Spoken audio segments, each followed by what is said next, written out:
বর্তমানে মরণঘাতক ক্যান্সারের মতো একটা যন্ত্রের নাম অটোরিকশা, যা বিন্দাস যখন খুশি যা ইচ্ছা করতে পারে। যদি আপনার গায়ে লাগে পাশ থেকে চিৎকার মেরে বলবে, ভাই গরিব মানুষ মাফ কইরা দেন। 16ই আগস্ট চীন মৈত্রী সম্মেলনের সামনে আলী নূর নামে একজন শিক্ষার্থীকে মেরে দিল অটোরিকশা। এখন কি বলবেন? ভাই গরিব মানুষ মাইরা দিছে, মাফ কইরা দেন। যার যায় সে জানে হারানোর কি ব্যথা।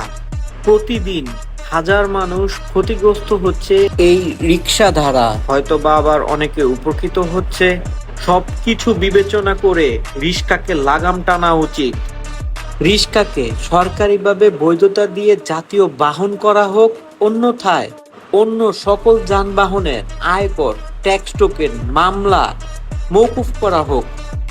একই দেশ যেখানে ক্যান্টনমেন্ট, ঢাকা শহর ডিওএইচএস বারিধারার ভিতরে নিয়ম মেনে কাগজপত্র নিয়ে রাস্তায় রিক্সা চলাচল করে। Bro, you should study and change your mindset.